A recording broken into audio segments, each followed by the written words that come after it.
Bud, Not Buddy by Christopher Paul Curtis. Chapter 11. The car only went 30 giant steps before it commenced bucking and finally cut right off. The vampire guy finally caught up with me. He was looking very surprised. He just tapped on the window with his knuckle. He said, "Roll the window down for a minute, Bud." Sometimes it's terrible to have been brought up proper. I couldn't help myself. I rolled the window down just enough so that our words could get in and out, but his hand or claws couldn't. He said, "Okay, what's this?" I said, "Don't you think I can read? How come you're carrying real human blood around in your car?" I showed him my jackknife. "I'ma warn you, I know how to kill vampires. This knife is genuine solid 24-karat silver." He put both of his hands over his face and shook his head back and forth a couple of times. He said, "Sweet baby Jesus, why me?" Then he said, "Bud, if you were from Flint, I might think you believe that, but you're a Grand Rapids boy. You've got to be smarter than that. If I was a vampire, why have I got that sandwich and a bottle of red pop?" I thought for a second, then the answer jumped out. "Bait!"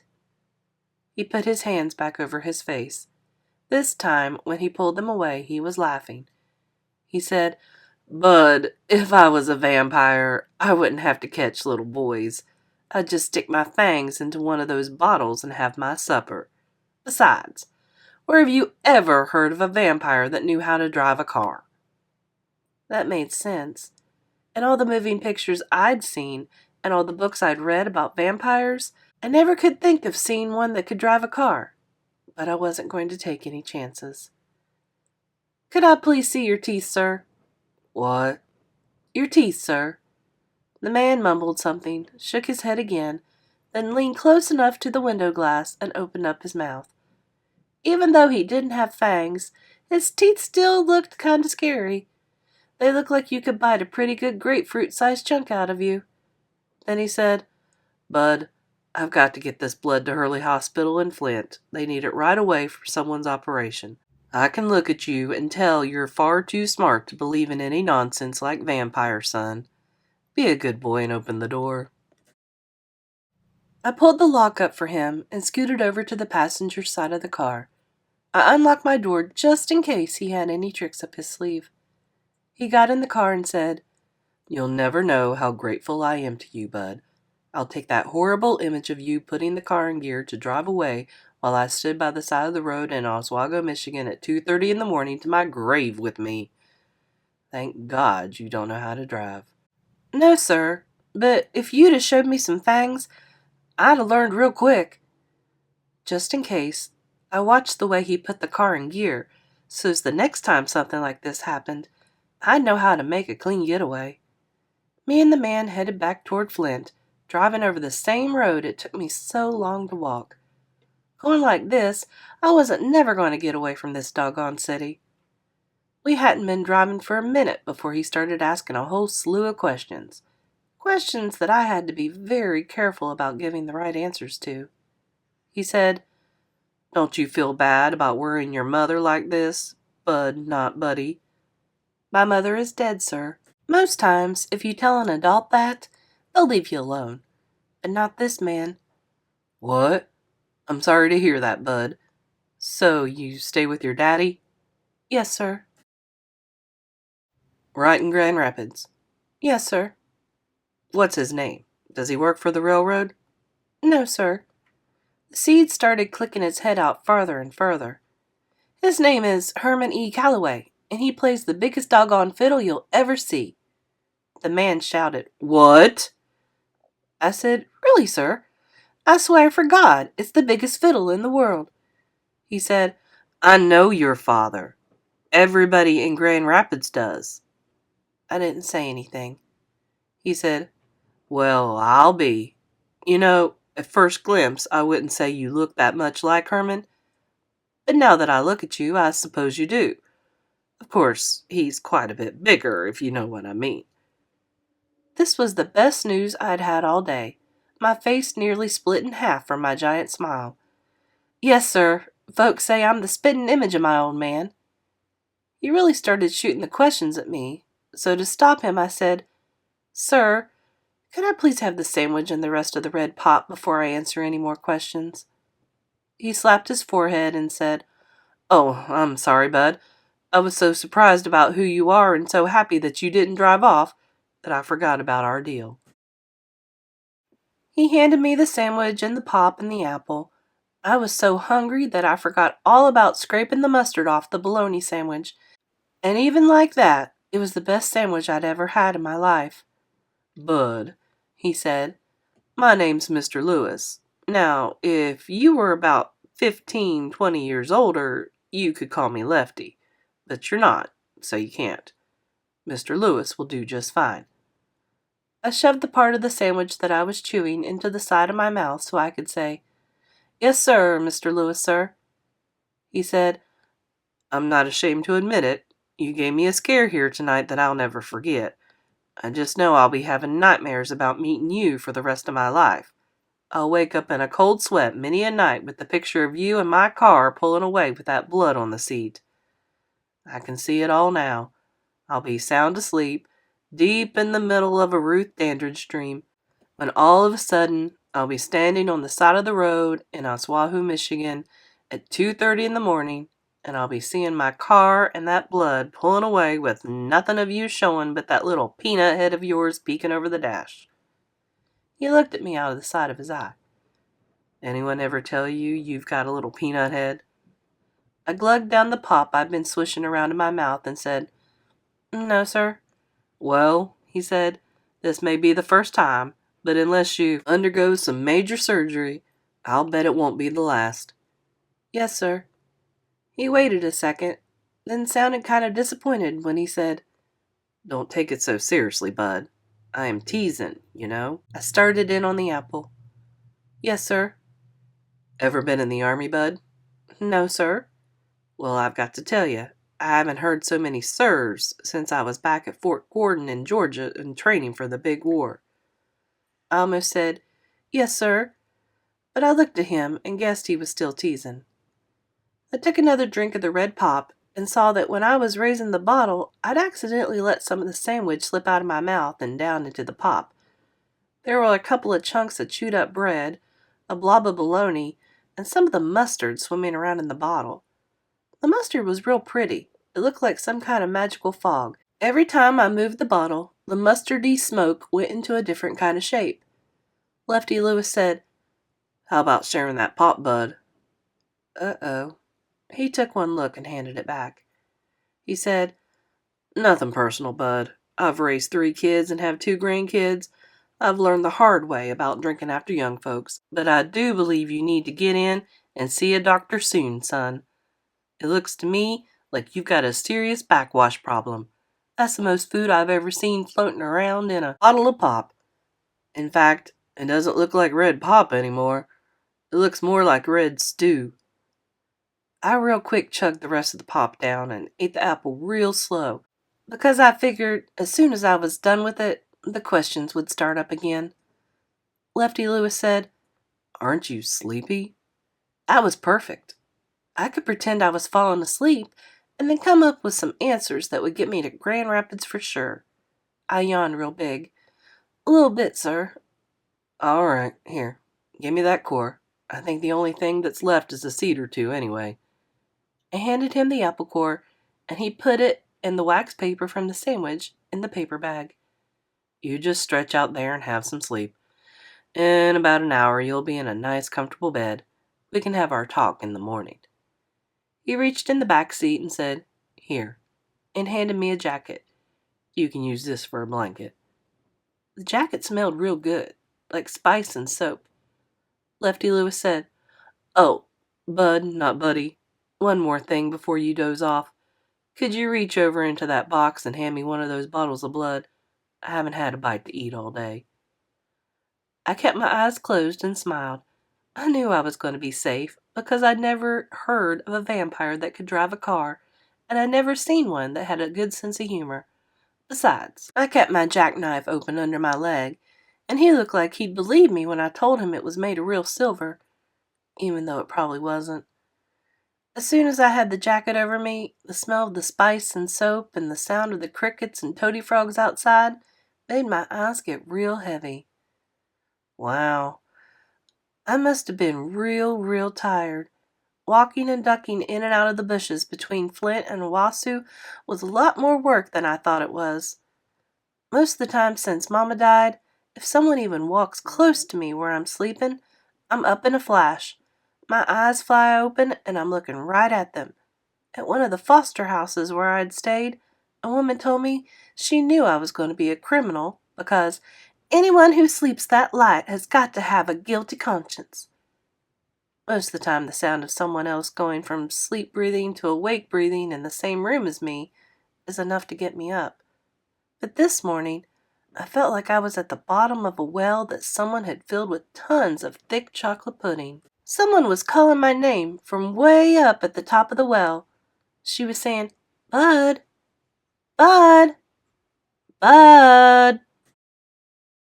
Waves from the pudding were slogging me back and forth, back and forth. "Bud, wake up, Bud." It was a woman's voice, and her hands were trying to shake me awake. Uh-oh. This is number 29 of my rules. Rules and things number 29. When you wake up and don't know for sure where you're at, and there's a bunch of people standing around you, it's best to pretend you're still asleep until you can figure out what's going on and what you should do. I kept my eyes closed, acting like I was out cold. The woman said, "Papa, what on earth are all these lumps and bites on this baby's face?" A man answered, "Well, he was walking all the way from Grand Rapids to Flint. Looks like he provided a pretty poultry meal for every mosquito on the way." The woman said, "This poor child must be dead. I hate getting him up. I wish he could stay with us for a while. At least he's had his sleep." Then I remembered who I was with, because Lefty Lewis said, "I know, but I've got to get back. He can sleep in the car on the way back to Grand Rapids." The woman rolled back the blanket they'd put over me and said, "Papa, look at his legs. This boy's as skinny as a rail." Shucks, they'd taken off my knickers when they put me in this bed. Now I was going to have to pretend I was asleep even longer, at least until I could figure a way out of being so embarrassed. Lefty Lewis said, "Yeah, he's puny. Good thing his legs don't touch when he walks, 'cause if those two twigs got to rubbing against one another, he'd have a fire going on in no time." The woman said, "That's not funny. He doesn't look like he's been fed right. Now who's his father again? You said you know him." "Everyone in Grand Rapids does. I'm surprised you can't remember him. He's quite a big fish there." "See, I told you it was smart to pretend you were asleep some of the time. Now I was going to learn things about my father." The woman said, "What kind of man is he that he lets his child be so thin? Look at the condition of the boy's clothes. Everything is either too small for him or almost in tatters. Where is this child's mother? There's not much of a woman's touch about him." Lefty Lewis said, "It seems to me that the Mrs. Calloway I knew passed a long time ago. The boy said he's 10, and I'm sure she died quite a while before that. But you know how musicians are. There must be at least a few Mrs. Calloways I don't know anything about." That meant that my dad was married to someone before he married my mom. Lefty Lewis's daughter said, "Well, I think it's a sin. I'm of half a mind to keep this boy for a while to put some fear in his daddy's heart. But he probably wouldn't even miss him." Lefty Lewis said, "Now you stop being so judgmental. Herman's got a reputation for being no nonsense, not mean." "Does this child have any brothers or sisters?" "I believe he's got a sister, but she'd have to be his half-sister. She must be full grown by now." The woman pulled the blanket back over my legs and shook me again. I was glad I could stop pretending I was asleep. I was sick and tired of hearing how skinny I am and what a mixed-up family I come from. She said real soft, "Bud, wake up. Come on, sweetie. I've got a nice breakfast waiting for you." "Food?"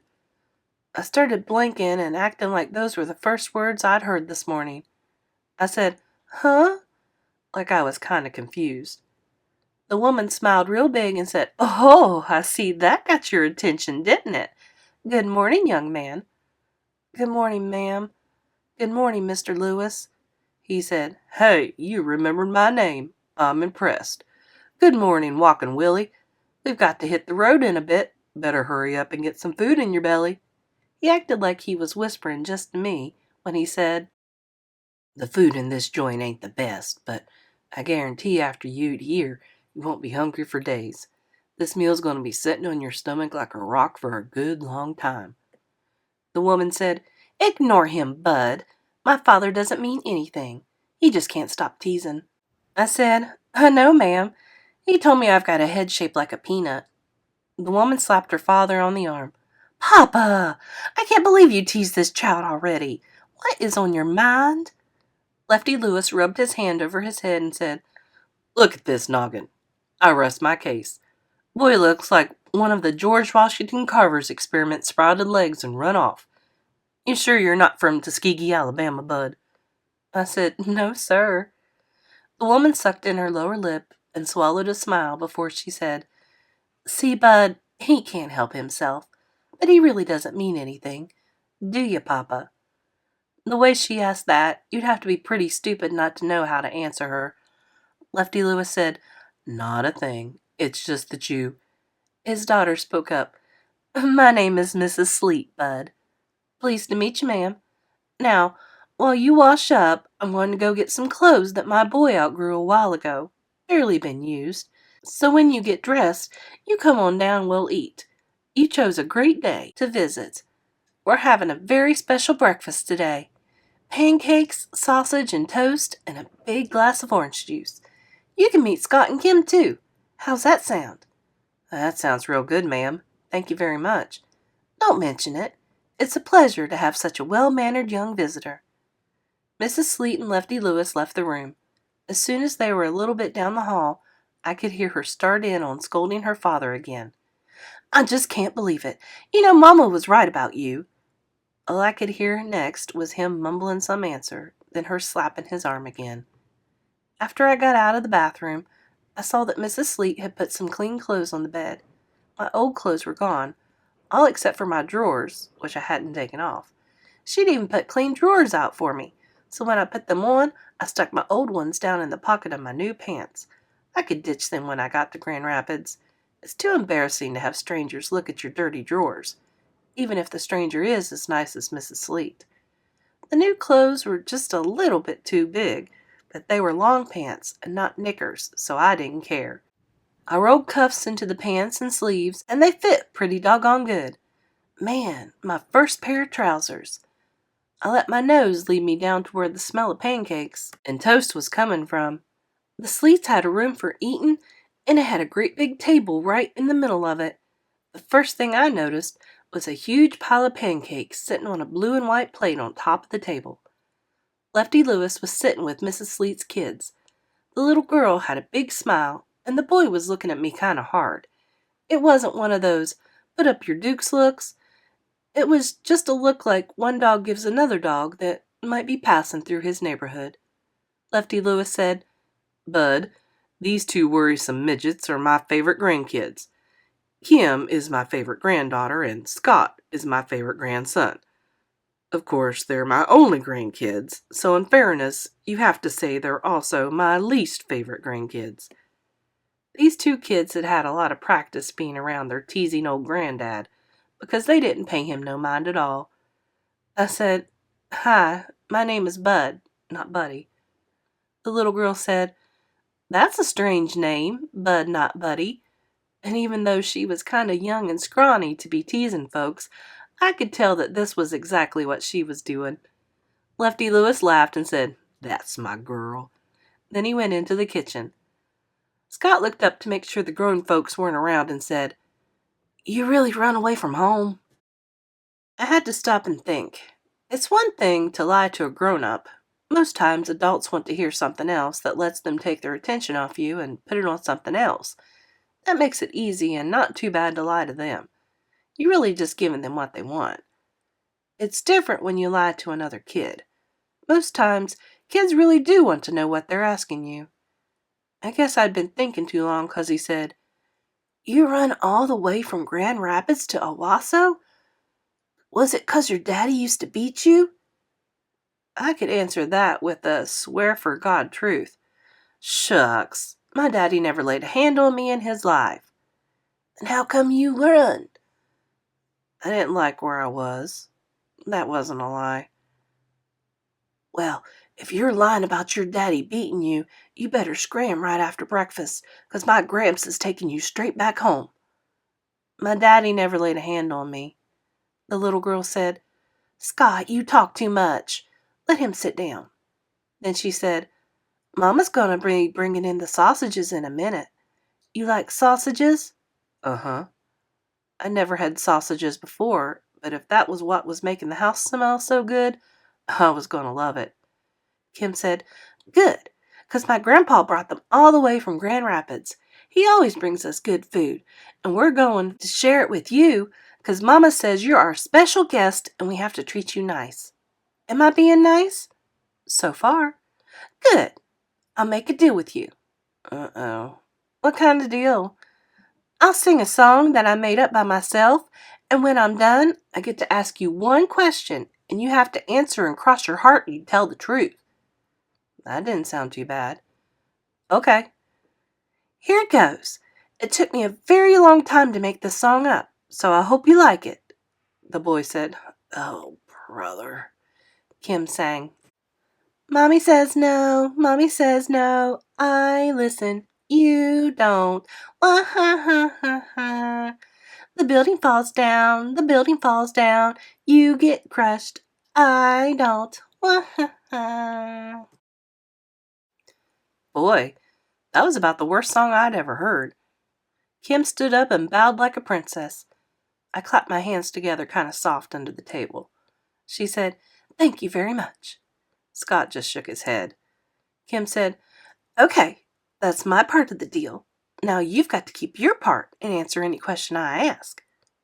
"Okay." "Now, you can tell me all about how your mother died." Scott's foot kicked at her under the table. I said, "Who told you my mama died?" The little girl said, "Oops," and stuffed something from her hand into her mouth. "Mama got sick. She died real fast. She didn't feel no pain or no suffering." Kim said, "I hope my mother never dies." Scott said, "Stupid. Everybody's got to die." Kim said, "Ooh, I'm telling Mama you called me stupid." He said, "You do, and I'll tell her that you've got one of those pancakes in the pocket of your dress." She stood right up. I told her, "He's right. Everybody's got to die. It's not sad unless they do it real slow and suffer. My mama died so quick and painless that she didn't even have time to close her eyes. She didn't even have time to make a face like she was hurting." Both of Lefty Lewis's grandkids looked real surprised at this news. Mrs. Sleet came into the room with another blue plate covered with little round pieces of meat. These had to be sausages. She saw the way her kids were looking at me with their mouths half open and said, "Now you two aren't talking Bud's ear off, are you?" Scott said, "No, Mama, I'm not. But Kim's coming real close, too." Kim said, "I was not. I was just making pleasant conversation." Mrs. Sleet laughed and set the plate on the table right in front of me. Lefty Lewis came out with a big glass jug filled with orange juice and sat down next to me. Mrs. Sleet sat down and said, "Scott and Kim, would you say the grace, please?" Everyone ducked their heads down, and the two kids said, "God is great. God is good. Let us thank Him for our food. Amen." Then people started passing the big blue plates around and stabbing toast and pancakes and sausage with their forks. I watched to see how much everyone took and tried to take the same. Then I started to watch how much food the two kids put on their forks every time, so I wouldn't look like a pig. Lefty Lewis noticed I was taking a long time and told his daughter, "See what I told you, Nina? Poor Bud Not Buddy is so skinny and his stomach has shrunk down so much that just smelling the food has got the boy full. Oh well, I guess that was just means more food for the rest of us." Everyone except me and Mrs. Sleet yelled a big cheer. Eating with the Sleets and Lefty Lewis was really hard to do, not because they had bad table manners or nothing, but because they talked through the whole breakfast, and they kept trying to get me to talk too. At the home, after grace was said, we weren't allowed to say boo. Eating and being quiet is a hard habit to break. Every time one of those Sleets would talk to me and look at me like they were expecting an answer, I'd look around first to make sure no one else was watching. At the home, if you got caught talking during mealtime, you'd have to get up and leave your food. If these Sleets had to live under those rules, they'd all starve to death. They talked after every swallow. They talked after every drink they took. They talked whilst they were wiping off their lips. Shucks, the little girl Kim talked with milk running down her throat.